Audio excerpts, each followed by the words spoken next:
Welcome to our Manasa Suman cooking channel. ಇವತ್ತು ನಾವು ಪಾಲಕ್ ಪನ್ನೀರನ್ನ ಹೇಗೆ ಮಾಡೋದು ಅಂತ ನೋಡ್ಕೊಳ್ಳೋಣ. ಫಸ್ಟು ಪಾಲಕನ್ನ ನೀಟಾಗಿ ಒಂದೂವರೆ ಕಟ್ನ ತೊಳೆದಿಟ್ಕೊಳ್ಳೋಣ. ತೊಳೆದಿರುವಂತಹ ಪಾಲಕ್ ಸೊಪ್ಪನ್ನು ಒಂದು ಪಾತ್ರೆಯಲ್ಲಿ ನೀರು ಕಾಯೋಕ್ಕಿಟ್ಟು ಆ ನೀರು ಕಾಯ್ತಾ ಇರಲಿ. ಅದಕ್ಕಿಂತ ಮುಂಚೆ ಒಂದು ಪ್ಲಾಸ್ಟಿಕ್ ಬೌಲಲ್ಲಿ ಕೋಲ್ಡ್ ವಾಟರ್ನ ಹಾಕಿಟ್ಕೊಳ್ಳೋಣ. ಅದಾದ ನಂತರ ಈಗ ನೀರು ಕಾಯೋದಕ್ಕೆ ಸ್ಟಾರ್ಟ್ ಆಗಿದೆ. ಈಗ ಪಾಲಕ್ ಸೊಪ್ಪನ್ನು ಅದಕ್ಕೆ ಹಾಕಿ ತುಂಬೋಣ. ತುಂಬಿದ ನಂತರ ಪಾಲಕ್ ಸೊಪ್ಪು ಅದ್ರ ಪಾಡಿಗೆ ಅದು ಬೇಯ್ತಾ ಇರಲಿ. ಈ ಪಾಲಕ್ ಸೊಪ್ಪು ತುಂಬ ಬಾಣಂತಿಯರಿಗೆ ಮತ್ತು ಗರ್ಭಿಣಿಯರಿಗೆ ತುಂಬ ಒಳ್ಳೆಯದು. ಈ ಪಾಲಕ್ ಪನ್ನೀರನ್ನು ಅಂಗನವಾಡಿಯಲ್ಲಿ ಕೊಡುವಂತಹ ಹಾಲು ಪೌಡರಿಂದ ನಾನು ಪನ್ನೀರನ್ನ ಮಾಡಿರುವಂತಹ ಪಾಲಕ್ ಪನ್ನೀರ್ ಇದು. ಈಗ ಪಾಲಕ್ ಸೊಪ್ಪು ನೀಟಾಗಿ ಬೆಂದಿದೆ. ಈಗ ಅದರ ಕಲರ್ ಚೇಂಜ್ ಆಗಿರೋದ್ರಲ್ಲಿ ಹೇಳ್ಬೋದು ಬೆಂದಿದೆ ಅಂತ. ಈಗ ಟರ್ನ್ ಆಫ್ ಮಾಡ್ಕೊಳ್ಳೋಣ ಸ್ಟವ್ನ. ಆಫ್ ಆದಂತಹ ಸ್ಟವ್ ನಂತರ ಇದನ್ನು ಪಾಲಕ್ ಸೊಪ್ಪನ್ನು ನಾವು ನೀಟಾಗಿ ಕೋಲ್ಡ್ ವಾಟರ್ಗೆ ಟ್ರಾನ್ಸ್ಫರ್ ಮಾಡ್ಕೊಳ್ಳೋಣ. ಎಲ್ಲ ನೀಟಾಗಿ ಅದರಿಂದ ಸೊಪ್ಪನ್ನ ನೀಟಾಗಿ ತೊಳೆದು ಕೋಲ್ಡ್ ವಾಟರ್ಗೆ ಟ್ರಾನ್ಸ್ಫರ್ ಮಾಡ್ಕೊಂಡಿದ್ದೀನಿ. ಏನಕ್ಕೆ ನಾವು ಕೋಲ್ಡ್ ವಾಟರ್ಗೆ ಹಾಕಬೇಕು ಅಂದರೆ ನೀಟಾಗಿ ಪಾಲಕ್ ಪನ್ನೀರು ನೀಟಾಗಿ ಗ್ರೀನಿಶಾಗಿ ಕಾಣುತ್ತೆ. ಆ ರೀಸನ್ಗೋಸ್ಕರ ಪಾಲಕ್ ಪನ್ನೀರನ್ನ ನಾವು ಕೋಲ್ಡ್ ವಾಟರ್ಗೆ ಹಾಕೋದು. ಈಗ ಮಸಾಲೆಗೆ 4ರಿಂದ 5 ಟೊಮೊಟೊ ತೊಗೊಂಡಿದ್ದೀನಿ, 3ರಿಂದ 4 ಹಸಿಮೆಣ್ಸಿನ್ಕಾಯಿ ತೊಗೊಂಡಿದ್ದೀನಿ, ಹಾಗೆ ಗೋಡಂಬಿನ ತೊಗೊಂಡಿದ್ದೀನಿ. ಅದನ್ನೆಲ್ಲ ನೀಟಾಗಿ ಮಿಕ್ಸಿ ಜಾರ್ಗೆ ಹಾಕ್ತಿದ್ದೀನಿ. ಹಸಿಮೆಣ್ಸಿನ್ಕಾಯಿನೂ ಸಹ ಮುರಿದು ಹಾಕ್ಕೊತಿದ್ದೀನಿ. 6ರಿಂದ 7 ಗೋಡಂಬಿನ ನೆನೆಸ್ಬಿಟ್ಟು ಇಟ್ಕೊಂಡಿರೋವಂಥ ಗೋಡಂಬಿನ ಹಾಕ್ತಿದ್ದೀನಿ. ಆಮೇಲೆ ಅದಕ್ಕೆ 1 ಸ್ಪೂನ್ ಜೀರಿಗೆನೂ ಸಹ ಹಾಕ್ಬಿಟ್ಟು ನೀಟಾಗಿ ಫೈನ್ ಪೇಸ್ಟ್ ಮಾಡ್ಕೊಳ್ಳೋಣ. ಈಗ ಫೈನ್ ಪೇಸ್ಟ್ ರೆಡಿಯಾಗಿದೆ.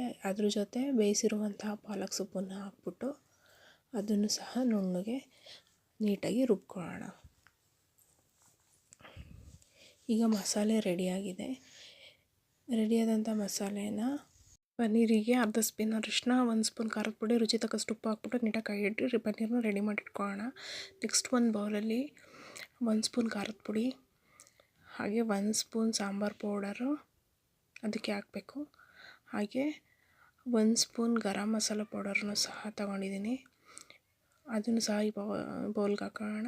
ನೆಕ್ಸ್ಟು ಒಂದು ಅರ್ಧ ಟೀ ಸ್ಪೂನು ಅರಿಶಿಣದ ಪೌಡರ್ನ ರೆಡಿ ಮಾಡ್ಕೊಂಡಿದ್ದೀನಿ. ಇದು ಪಾಲಕ್ ಪನ್ನೀರಿಗೆ ಆ್ಯಡ್ ಮಾಡೋದಕ್ಕೆ. ಈ ಒಗ್ಗರಣೆಗೆ ಬೇಕಾಗಿರುವಂಥ ಅರ್ಧ ಇಂಚು ಶುಂಠಿ, 4 ಲವಂಗ, 1 ಏಲಕ್ಕಿ, ಅರ್ಧ ಇಂಚು ಚಕ್ಕೆ, ಜೀರಿಗೆ, 1 ಸ್ಪೂನು, 1 ಪಲಾವ್ ಎಲೆ, ಕೊತ್ತಂಬರಿ ಸೊಪ್ಪು, ಕಸೂರಿ ಮೇಥಿ, ಹಾಗೆ 2 ಹೆಚ್ಚಿಟ್ಕೊಂಡಿರುವಂತಹ ಈರುಳ್ಳಿನ ರೆಡಿಯಾಗಿದೆ. ಈಗ ಒಂದು ಪಾತ್ರೆಯಲ್ಲಿ 1 ಟೇಬಲ್ ಸ್ಪೂನ್ ಅಷ್ಟು ಆಯಿಲ್ನ ಹಾಕ್ಬಿಟ್ಟು ಸ್ಟವ್ನ ಆನ್ ಮಾಡಬೇಕು. ಎಣ್ಣೆ ಬಿಸಿ ಆದ ನಂತರ 1 ಸ್ಪೂನ್ ತುಪ್ಪನ ಹಾಕಬೇಕು. ಎರಡು ಸ್ವಲ್ಪ ಬಿಸಿ ಆದ ನಂತರ ಅದಕ್ಕೆ 4 ಲವಂಗನ ಸೇರಿಸ್ಬೇಕು.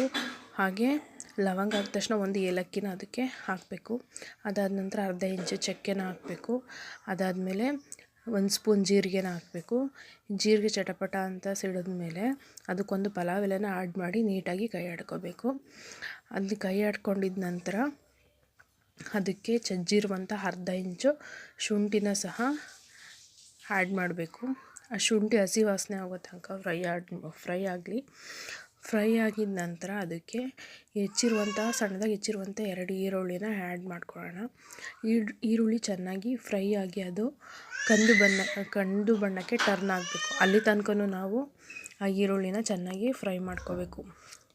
ನೀಟಾಗಿ ಫ್ರೈ ಆಗಿರುವಂತಹ ಈರುಳ್ಳಿಗೆ ನಾವು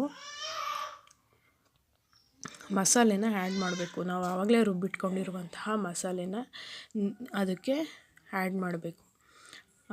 ಅದು ಮಸಾಲೆ ಏನಾಗಬೇಕು ಅಂದರೆ ನೀಟಾಗಿ ಅದ್ರ ಜೊತೆ ಮಿಕ್ಸ್ ಮಾಡಿಕೊಂಡು ತಳ ಬಿಡದೇ ಇರೋ ಥರ ಕೈ ಆಡಬೇಕು. ಅದು ಚೆನ್ನಾಗಿ ಎಣ್ಣೆಯಲ್ಲೇ ನೀಟಾಗಿ ಫ್ರೈ ಆಗಬೇಕು. ಹಾಗೆ ಹಸಿ ವಾಸನೆ ಹೋಗಬೇಕು. ಅದು ಚೆನ್ನಾಗಿ ಕುದಿಯೋದಕ್ಕೆ ಸ್ಟಾರ್ಟ್ ಆಗೋವರೆಗೂ ಕುದಿಸ್ಬೇಕು. ಈ ಥರ ನೋಡಿ ಬಬಲ್ಸ್ ಬರ್ತಾಯಿದೆ. ಅದಕ್ಕೆ ನಾವು ಆವಾಗಲೇ ರೆಡಿ ಮಾಡ್ಕೊಂಡಿರುವಂಥ ಎಲ್ಲ ಪುಡಿಗಳನ್ನು, ಗರಂ ಮಸಾಲೆ ಆಗಿರ್ಬೋದು, ಖಾರದ ಪುಡಿ ಆಗಿರ್ಬೋದು, ಸಾಂಬಾರು ಪುಡಿ, ಆಮೇಲೆ ಅರಿಶಿನ ಎಲ್ಲದನ್ನು ನೀಟಾಗಿ ಮಿಕ್ಸ್ ಮಾಡ್ಕೊಳ್ಳೋಣ. ನೀಟಾಗಿ ಮಿಕ್ಸ್ ಮಾಡಿದ ನಂತರ ಅದಕ್ಕೆ ರುಚಿಗೆ ತಕ್ಕಷ್ಟು ಸಹ ಉಪ್ಪನ್ನು ಆ್ಯಡ್ ಮಾಡ್ಕೊಳ್ಳಿ. ಪನ್ನೀರಿಗೂ ಹಾಕಿರ್ತೀರ, ಹಾಗೆ ಈ ಪನ್ನೀರ್ಗೆ ಹಾಕಿರೋದ್ರಿಂದ ನೋಡಿಕೊಂಡು ಅದ್ರ ತಕ್ಕಷ್ಟು ಉಪ್ಪನ್ನು ಹಾಕಿ ಮಿಕ್ಸ್ ಮಾಡ್ಕೊಳ್ಳಿ. ಆಮೇಲೆ ಆ ಮಿಕ್ಸಿ ಜಾರನ್ನ ನೀಟಾಗಿ ಇದು ಮಾಡ್ಕೊಂಡಿರೋಂಥ ನೀರನ್ನು ಹಾಕಿ ಅದಕ್ಕೆ ಎಷ್ಟು ಬೇಕೋ ಅಷ್ಟು ವಾಟರ್ನ ನೀವು ಆ್ಯಡ್ ಮಾಡ್ಕೋಬೇಕು. ತೀರಾ ತೆಳುವೂ ಆಗಬಾರ್ದು, ತೀರಾ ಗಟ್ಟಿನೂ ಆಗಬಾರ್ದು, ಆ ಥರ ಇರಬೇಕು ಕನ್ಸಿಸ್ಟೆನ್ಸಿ. ಆ ಥರ ಕನ್ಸಿಸ್ಟೆನ್ಸಿ ಆದಮೇಲೆ ಈ ಥರ ಕುದಿಯೋದಕ್ಕೆ ಸ್ಟಾರ್ಟ್ ಆಗುತ್ತೆ. ಇದು ಕುದಿಯೋದಕ್ಕೆ ಸ್ಟಾರ್ಟ್ ಆದ ನಂತರ ನಾವು ಅದಕ್ಕೆ ರೆಡಿಯಾಗಿರುವಂಥ ಪನ್ನೀರನ್ನ ನಾವು ಅದಕ್ಕೆ ಹಾಕೋಣ. ನೀಟಾಗಿ ಅದೆಲ್ಲ ಅಬ್ಸರ್ವ್ ಮಾಡ್ಕೋಬೇಕು ಪನ್ನೀರು ಆ ಮಸಾಲೆನ. ಅಲ್ಲಿ ತನಕ ನಾವು ಸ್ವಲ್ಪ ಬೇಯಿಸಬೇಕಾಗುತ್ತೆ ಪನ್ನೀರನ್ನ. ನೀಟಾಗೆಲ್ಲ ಒಂದೊಂದೇ ಪನ್ನೀರನ್ನು ಹಾಕ್ಕೊಂಡು ಈ ಪನ್ನೀರನ್ನು ನಾವು ಬಾಣಂತಿಯರನ್ನು ಹೆಚ್ಚು ಉಪಯೋಗಿಸೋದ್ರಿಂದ ಮಗುವಿಗೆ ಹಾಲು ಹೆಚ್ಚಾಗುತ್ತೆ. ಆ ರೀಸನ್ಗೋಸ್ಕರ ಪನ್ನೀರನ್ನು ನೀವು ಚೆನ್ನಾಗಿ ಬಾಣಂತಿಯರು ಉಪಯೋಗಿಸೋದು ಒಳ್ಳೆಯದು. ಅದಕ್ಕೆ 1-2 ಸ್ಪೂನಷ್ಟು ಮೊಸರನ್ನ ಸಹ ಗಟ್ಟಿ ಮೊಸರನ್ನ ಆ್ಯಡ್ ಮಾಡ್ಕೊಂಡಿದ್ದೀನಿ. ಮೊಸರಿಲ್ಲ ಅಂದರೆ ನೀವು ಕ್ರೀಮ್ ಅಂದರೆ ಹಾಲಿನ ಕೆನೆನಾದರೂ ನೀವು ಉಪಯೋಗಿಸ್ಬೋದು. ಅದನ್ನು ನೀಟಾಗಿ ಕೈ ಆಡ್ಕೊಳ್ಳಿ. ಅದಾದ ನಂತರ ಅದಕ್ಕೆ ಕಸೂರಿ ಮೇಥಿನ ಹಾಕಿ, ಕಸೂರಿ ಮೇಥಿ ಹಾಕಿದ ನಂತರ ಸಣ್ಣದಾಗಿ ಹೆಚ್ಚಿರುವಂತಹ ಕೊತ್ತಂಬರಿ ಸೊಪ್ಪನ್ನು ಸಹ ಅದ್ರ ಜೊತೆ ಸೇರಿಸ್ರಿ. ಇದೆಷ್ಟೆಲ್ಲ ಆದಮೇಲೆ ಆಲ್ಮೋಸ್ಟ್ ಪಾಲಕ್ ಪನ್ನೀರು ರೆಡಿ ಆಗುತ್ತೆ. ಈ ಪಾಲಕ್ ಪನ್ನೀರ್ ಜೊತೆ 1 ಸ್ಪೂನ್ ಸಕ್ಕರೆ ಹಾಕೋದ್ರಿಂದ ಪಾಲಕ್ ಪನ್ನೀರು ಹೆಚ್ಚು ರುಚಿಯನ್ನು ಕೊಡುತ್ತೆ. ಆ ರೀಸನ್ಗೋಸ್ಕರ 1 ಸ್ಪೂನ್ ನಾವು ಸಕ್ಕರೆನ ಆ್ಯಡ್ ಮಾಡ್ಕೊತಿದ್ದೀವಿ.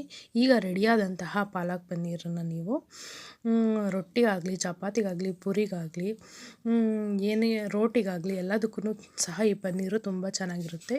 ಇದನ್ನು ತಿನ್ನೋದ್ರಿಂದ ಹಾಲು ಸಹ ಹೆಚ್ಚಾಗುತ್ತೆ ತಾಯಂದಿರಲ್ಲಿ. ಇಷ್ಟಿಂದ ಮನೆಯಲ್ಲೇ ಪಾಲಕ್ ಪನ್ನೀರ್ ಮಾಡ್ಕೊಳ್ಳಿ, ತಿನ್ನಿ. ಹಾಗೆ ನನ್ನ ಚಾನಲ್ನ ಲೈಕ್ ಮಾಡಿ, ಶೇರ್ ಮಾಡಿ, ಸಬ್ಸ್ಕ್ರೈಬ್ ಮಾಡಿ. Thank you.